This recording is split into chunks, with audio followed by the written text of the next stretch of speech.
Hey, everybody, welcome back to this live episode of Think Sales with Jeff Gunsberg and myself. We're looking forward to talking with Chris Beall, who's up very early in the morning, and we I forgot about that. I don't think that is not a backdrop behind Chris. It is actually dark outside. So, Chris, we appreciate you being on the show. Chris is the CEO at ConnectAndSell, Conversations on Demand. They basically work with sales reps to get 10 times more conversations with decision makers with zero effort. I mean, when I first read that, Chris, I have to say it sounds too good to be true, right? And so dive in, and I mean, how, right? I think that's my first question. How? Yeah. That's a darn good question. So thank you. We only ask good question here. We do only ask good question. I love how. You're going to go to why next. We're really good. Right. So, the why is obvious, right? I mean, sales reps need to talk to people. Conversations are how we make business work. The problem nowadays is... Can I pause that for 1 second? I'm sorry to say that, but I just want to say that I think more than ever now, being on the phone, talking to people are having Zoom fatigue, even though we're kind of on demand right now, but people are having Zoom fatigue. But even regardless of fatigue, the phone is, I think, the most important tool for any salesperson always. Right. So I just want to emphasize that before you kind of dive in.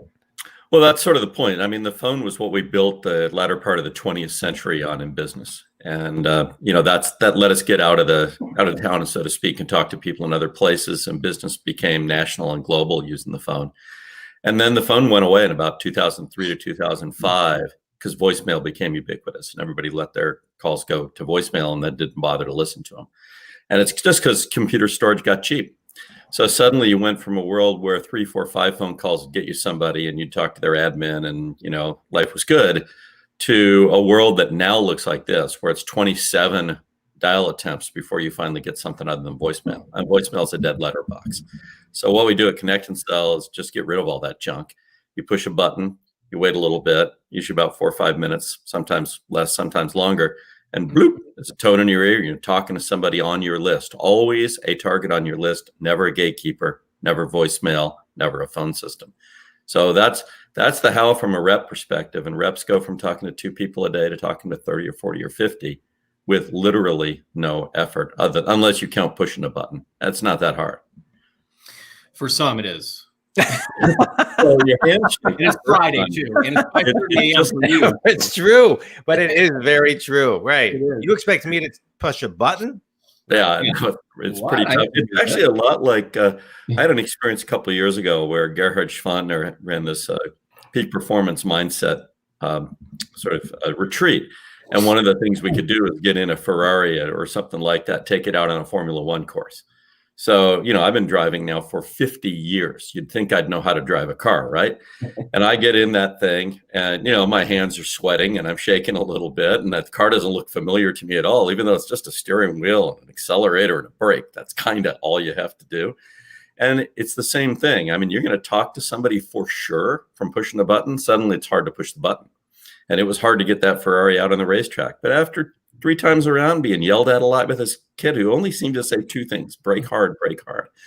But other than that, I got used to it. And that's the same thing with ConnectAndSell. First couple times you use it, a couple button pushes. We call it, the famous deer in the headlights thing. You push the button and then you go blah, blah, blah, blah. But about the 3rd time you start to get it, and then the addiction sets in. Right. So you mentioned, I'm glad you mentioned your conversation with Gerhard. So was that the Sales 3.0 conference? Yeah, it's an adjunct to it. Or something he does in addition. He does these peak performance mindset retreats. He hasn't done very many recently because of COVID. Right. And, you go and you kind of delve into what is it that keeps you from being a peak performer and what can you do about it. And so just to make sure you're actually checking out what peak performance is about, you get in a race car and you drive it around, you jump out of an airplane, you do some things like that. And pretty good. So are you making calls when you jump out of the airplane, or is that just to reach your potential? I made one very loud call on the way down. I think I was heard through all of Los Angeles County. Yeah. So you met. So I watched some of that interview. There's some clips, and I was studying up on you. I started just getting interested there, and one of the interesting things I kind of feel like it'd be interesting to hear. and I don't even know what this is exactly, but you started off as a fuller brush salesman, a door-to-door salesman in Arizona. I'm wondering how that maybe kind of, molded your mindset into moving into what you do now and how you do it. Yeah, it changed my life in a funny way. My first wife had a miscarriage. We were very young. We had medical bills, wanted to leave Arizona, go to Colorado, and needed to pay the bills. So I needed a job literally that day. So I found myself sitting in a Denny's restaurant with the guy who was not sufficiently disreputable for me to avoid joining. And I signed up as a fuller brush man. They trained me, which was interesting. And I just thought, this doesn't work, what they're trying to do here. But I was a physics, math, psychology guy. And I thought, well, I'm going to apply some math and some psychology and do this differently. So what I did is I'd knock on doors. This is Arizona in August, right? It's 110 degrees out. Nobody wants to open their door. So I'd knock on the door, and the person would open the door and say, hi, I'm Chris Beall. I'm your new fuller brush man. You probably don't know what fuller brush is. I sure don't. And that was my opener. And everybody kept the door open. Now, my mom slammed the door in the face of every single person who ever solicited our house for my whole life. So I was like ready for that, but everybody kept the door open. And then I just asked him one question, which is, I said, I don't know anything about our products. Rumor is that we have some products that are exceptional around the house that can't be bought in stores. If I find one or two of these that I think will change your life, can I come back and share them with you for 5 minutes? Everybody said yes. And I became the #1 fuller brush man in Arizona in 2 weeks. Wow. Do you think because you didn't try and sell them something right at that moment? Yes. Because that's what I get from what you're saying. That's the key. What I learned, and now we've codified at ConnectAndSell, because all we do at ConnectAndSell is push a button, you talk to somebody. Now what, right? And it took us a long time to realize, we need to teach people how to talk. So we went on this journey of trying to figure out what should happen in a cold call, and we got it right, but we didn't know why it worked until Chris Voss told me one night why it worked. And I asked him, how long do we have to get trust in a cold call? I figure a guy who sells 20-year jail sentences to hostage takers probably knows the answer to that, right? And so he says 7 seconds. I said, really? Our research says 8 seconds. He says, your research is wrong. It's 7 seconds. So I asked him, what do you have to do in those 7 seconds? He said, that's easy. All you have to do is show the other person we see the world through their eyes, call it tactical empathy. And then we have to demonstrate that we're competent to solve a problem they have right now. And at that point, I realized, now I know why this works, is the problem they have right now is me. I'm the problem, not their business problem. We make a huge mistake in sales by narcissistically projecting on our prospect the notion that they should be thinking about the business problem that we can solve right now. Yeah. But what they're really thinking about is getting rid of us. Yeah. So you can get trust in 7 seconds. And if you reverse the normal order of operations, normally we say to salespeople, look, engage, get some level of rapport, then show value. And by showing value, you can eventually get to a trusted advisor kind of position. And we believe that's dead wrong, or at least suboptimal. What's optimal is ambush, creating fear, and turn that fear into trust in 7 seconds. And then build on the trust to get to curiosity. And from curiosity, you can get to commitment and action. And it's a different way of doing it. But if you run that play 30 or 40 times a day, you can dominate markets. You can dominate an entire market of, say, 10,000 targets as one person in less than a month. Amen to that. Yeah. I want to talk a little bit about consistency, which is kind of built in here, but also the person in the seat who actually has to do the work, who has to continually train, build their muscle, and you still got to put in the dials, right? Every 1,000 calls, you're going to get better and you're going to grow your skill set, but it still requires an actual human being to constantly grow their level of consciousness, grow their skill set, grow their listening skills, grow their empathy, grow all of that.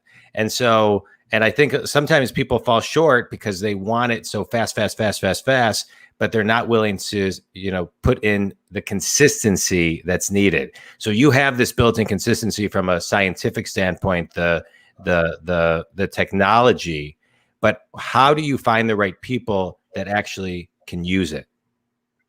Well, it's like anything else. It's a search process. You sample, sample, sample.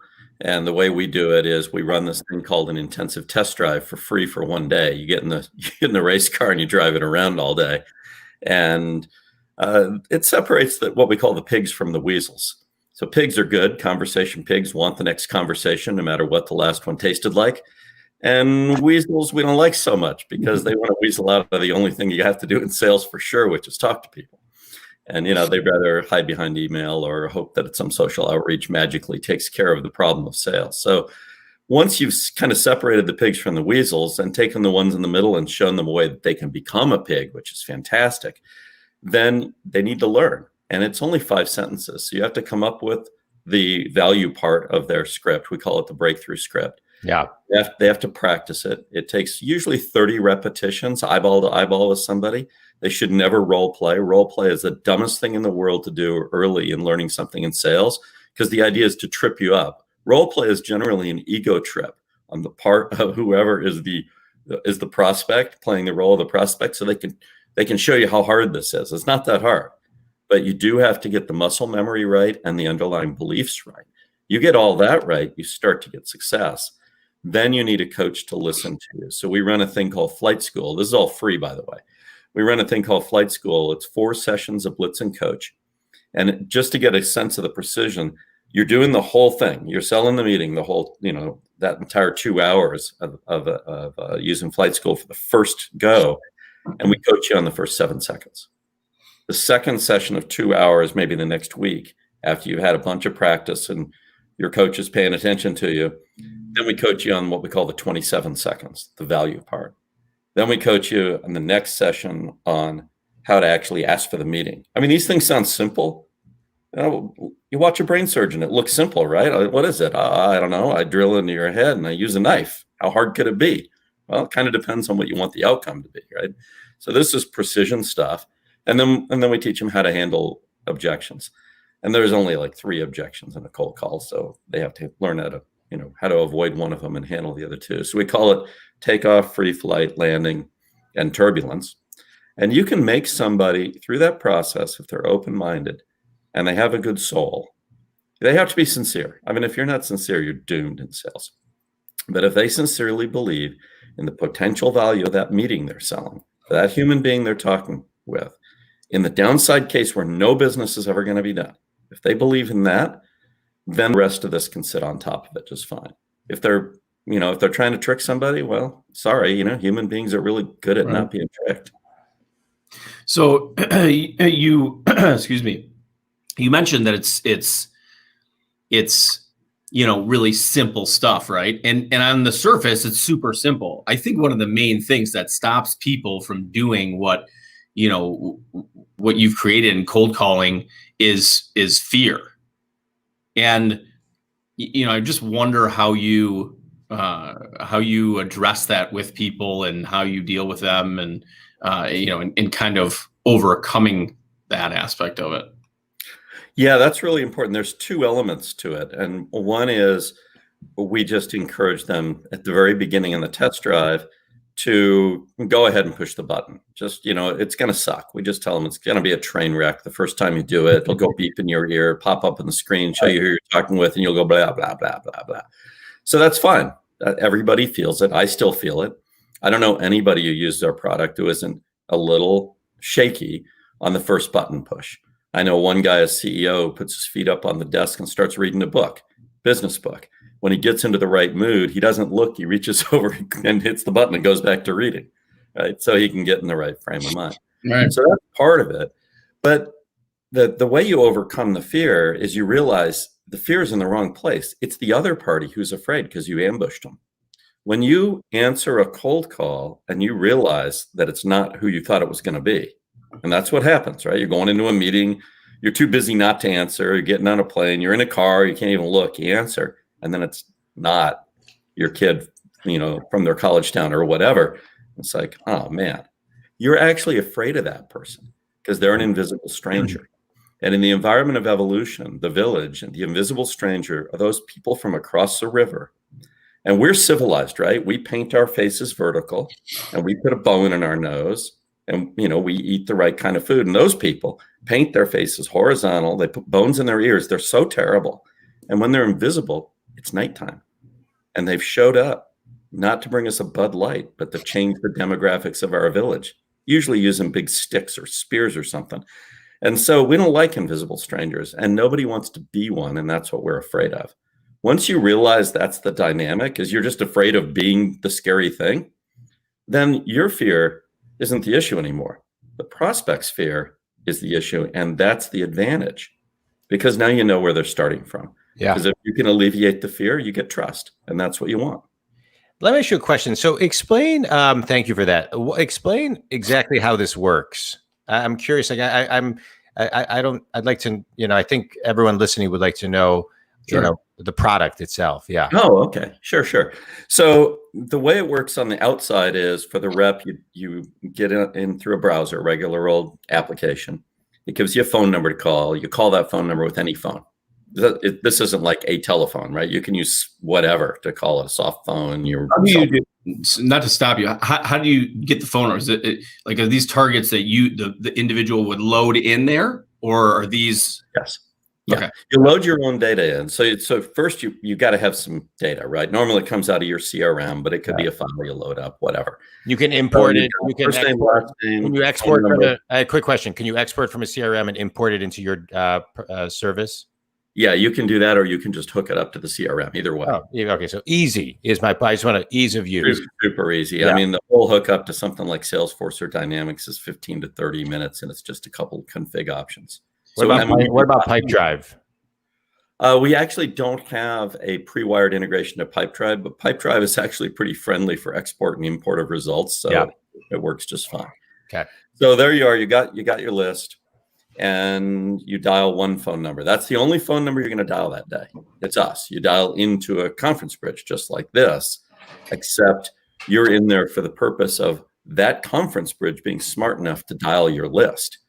So then when you want to talk to somebody, there's a big green go button. And it's like, oh, now I want to talk to somebody. You click the button, and then you wait. And the hard part is the waiting. It's like waiting for an Uber, because you're going to have to talk to somebody, right? You're going to get to, but you have to also. So you wait, and it shows you who it's dialing. And it's generally dialing 5 to 7 folks at the same time. Dialing is not the problem. Navigating phone systems to voicemail is the problem. So we have human beings, and at this instant right now, what time is it? It is 5:53 here on the West Coast. So we have 457 people at this moment who are navigating phone calls for people. And they do it in the background, and the one thing they never do is talk to your target. So if I'm on your list, Jeff, and you push the button and I answer, "This is Chris," I hear you next. So nobody introduces me. There's no pause. There's no clicks. There's no weirdness. It's just you find that your people are finding the person that I need. Yeah. It's actually a search process using human beings who are navigating phone calls, doing it in parallel. It's fast because, 5 calls at a time is 5 times faster than you. And it's even faster than that because these folks are specialists using software, not phones, and the software is smart.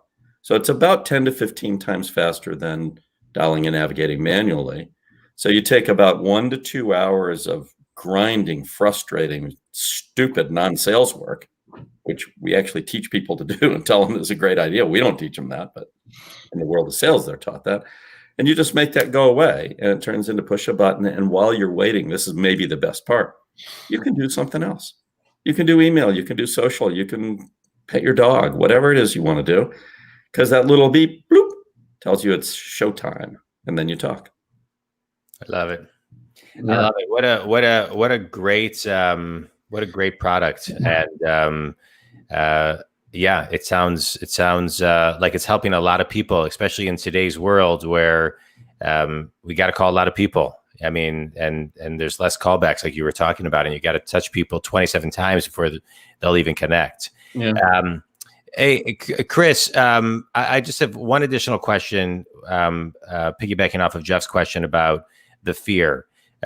When you have somebody who's waiting, right? So I love what you said, like while you're waiting, you can do social, you can do this. One of the things I find salespeople do is they're not good with the waiting, right? So they'll sit and wait and do nothing. and just wait for the bleep versus take the 2 minutes here and the 1 minute here and the 30 seconds here to actually do something. And so you take all that time of waiting, and it's 400 hours a year of waiting. How do you encourage the salespeople to shift their perspective and their mindset to actually, do that 30-second thing, do that 45-second thing while you're waiting, and be more productive? Well, there's two ways to do it. One is to actually give them something to do. And the best thing to do is send an email to somebody you just spoke with. Never send an email to somebody you haven't spoken with. Always send an email to somebody you just spoke with. They will open that email and they'll respond to it. Yeah. Your open rates and your response rates go up by a factor of, say, 10. If you're using Outreach or SalesLoft or Zant or whatever, you should wire it up to Connect and Sell. And we call it talk to sequence or talk to send. And make sure that you personalize just a little bit your template email for that particular call outcome. Yeah. So now you have work to do.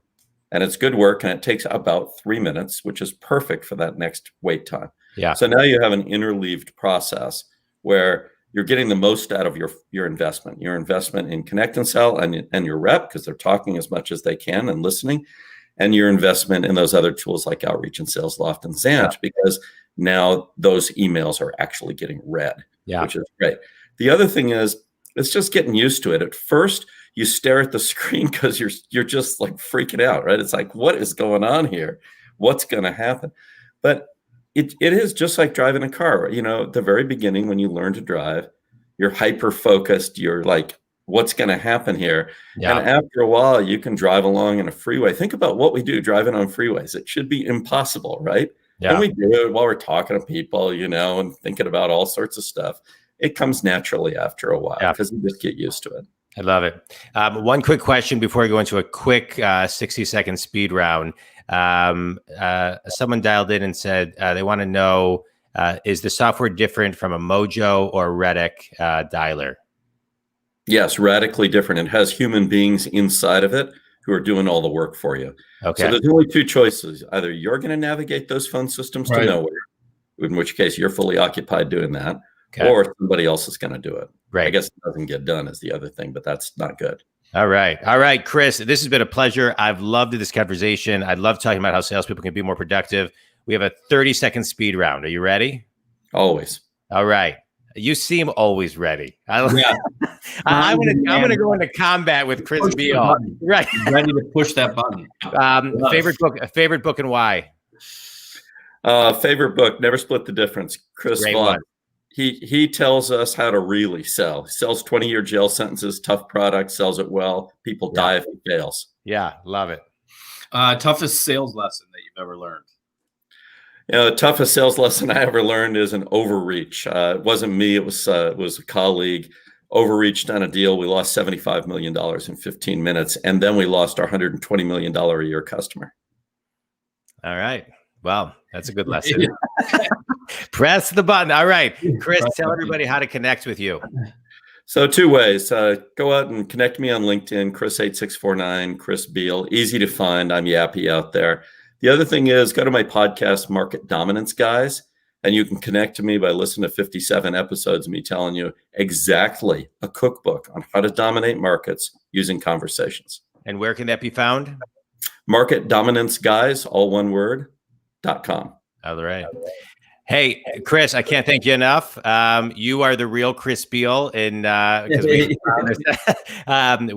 appreciate it. I want to keep in touch with you. I'm going to follow up with you on a couple of things I want to talk to you about, but I can't thank you enough today for creating and providing a tool that helps people, salespeople, be more productive, because salespeople make the world go round. And so I appreciate it. So thanks so much for your wisdom and your thoughts. And I'll let Jeff close the shop. And I just want to thank everybody for listening. And Jeff, I'll let you close it. Yeah. Thanks everybody too for listening. And thanks Chris for getting up early and being on. But, I think in today's, market, this is a necessary tool, and using the phone is going to become more and more and more important. And finding an efficient way to do it is amazing. So I'm going to be in touch with you after myself as well. Yeah. Thanks very much for the time. Yeah. Chris, thanks. Yeah.